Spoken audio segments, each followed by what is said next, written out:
Hi, my name is Desiree. I'm a wife, mother, sound healer, Reiki master. I also do light language and coaching. In today's video, I would like to share my awakening story. Now, in hindsight, I've always been an intuitive, even as a kid, but I grew up in a family where that actually scared them. So at a certain age, I started shutting off all my gifts. And I also realized in the same breath, this was something I chose to do before coming here on planet Earth. It was part of my soul contract and just part of my own awakening process this lifetime.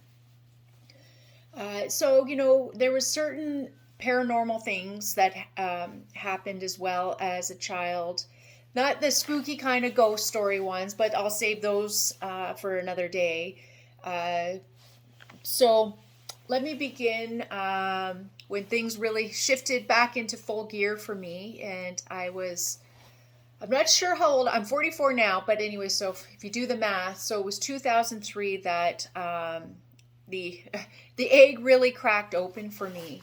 And it actually was what some deem an electronic awakening. It was MDMA and it was at a rave, and the boyfriend at the time literally turned into a gray alien.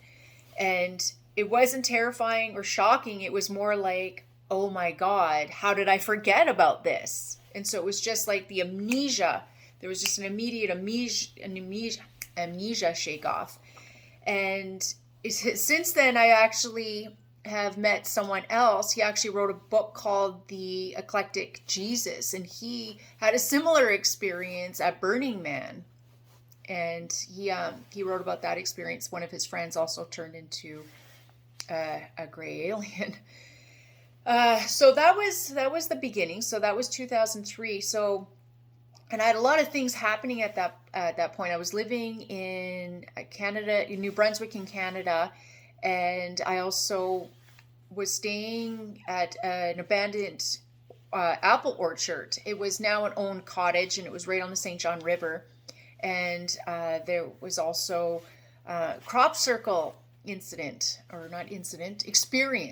pretty profound experience. And my dog was with me at the time too, and she was just diving into it. She was just so happy. I didn't know what crop circles were. I didn't know what ETs were, but I just know that it was quite a profound experience because the energy, and at that point I wasn't able to articulate energies as either.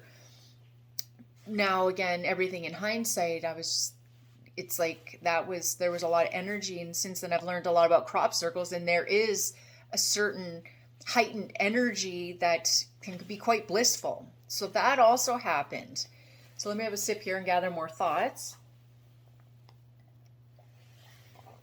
And within that year, I'm from Calgary, Canada, and I came back home for a visit, and a friend of mine was dating this older gentleman that was a used car salesman, and he right across the table from me shifted into a reptilian. I kid you not. And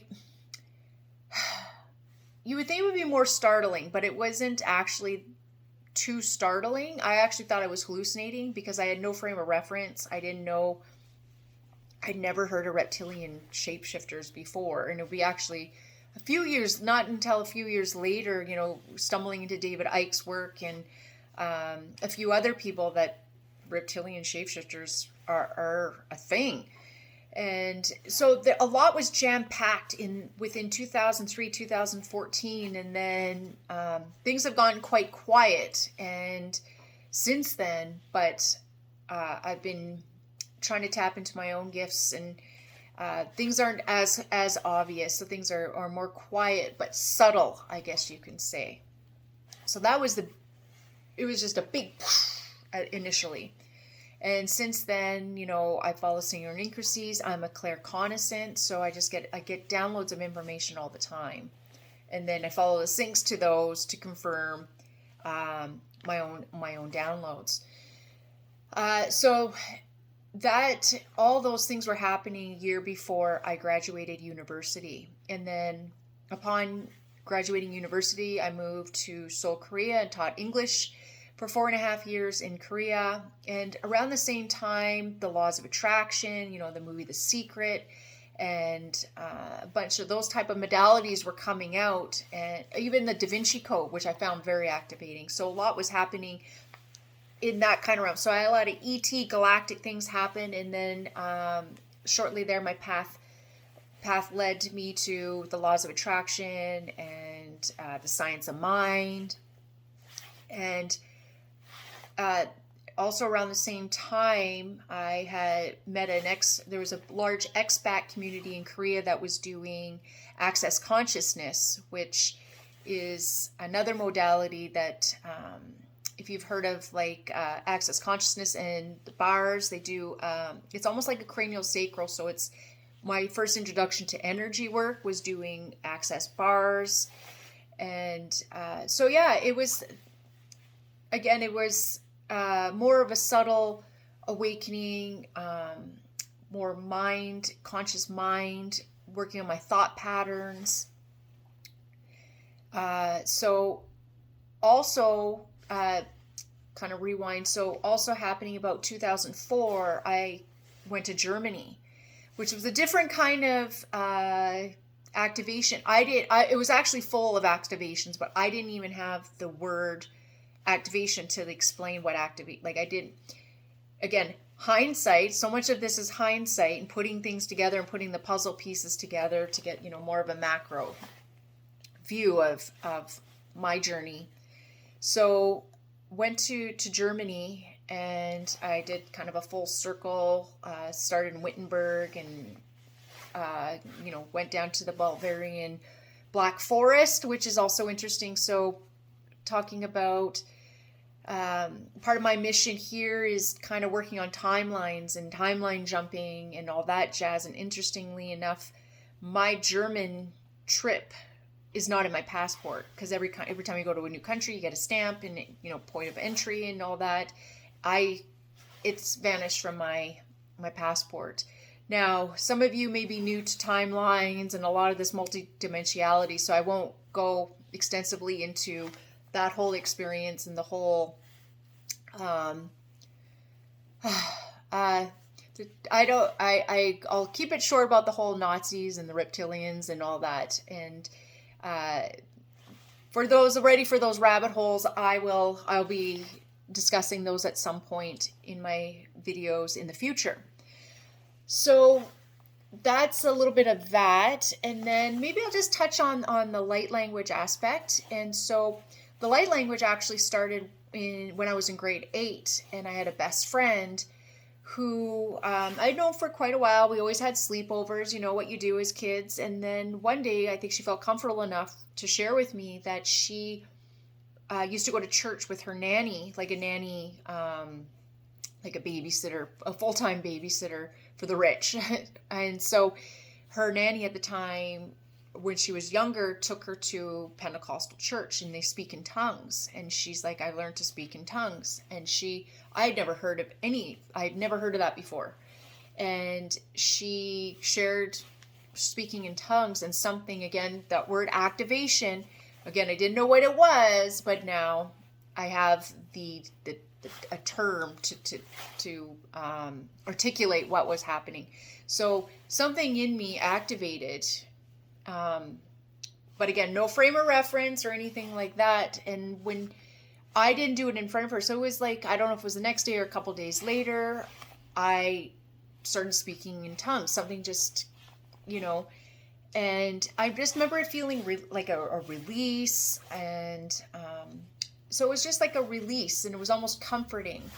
And I did that for a little while in, private, and then, your rational teenage mind takes over, and you don't want to seem crazy, especially as a teenager. You don't want to seem crazy, so you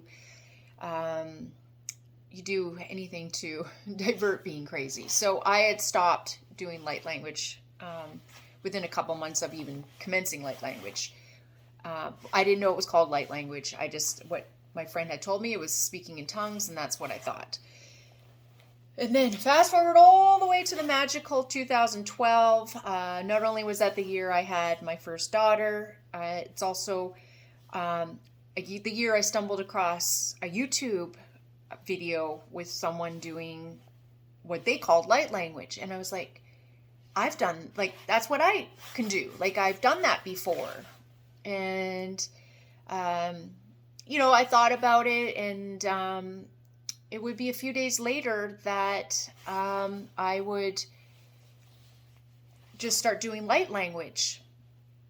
And there was a full-on sync a couple days later. I happened to have an appointment with a popular psychic here in the city.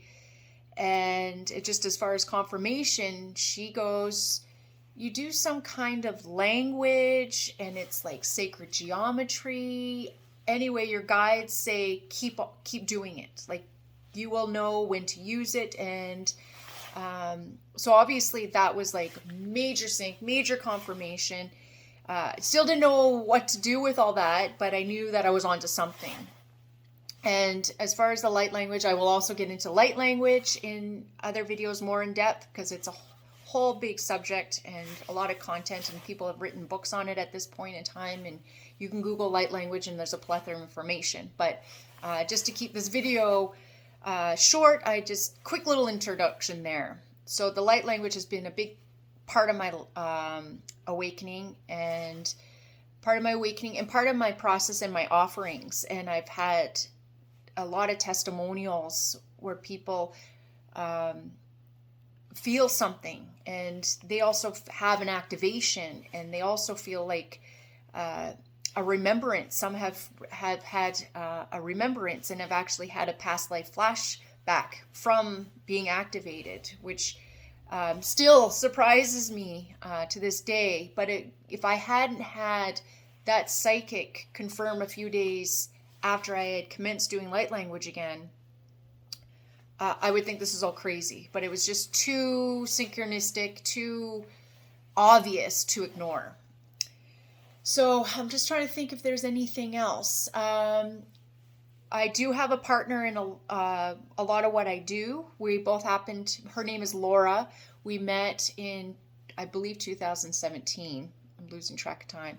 But get this, we're both Aries. We're both married to Sagittarius men, and we both have 2 girls. And she is an archaeologist by trade. I'm a historian by trade. And we offer courses that also well reviewed. I'll share those at some point as well. If you want to actually hop on to 5D Soul Tribe on Facebook, we're there, and you can check us out there. We're also at 5D Golden Souls on Instagram.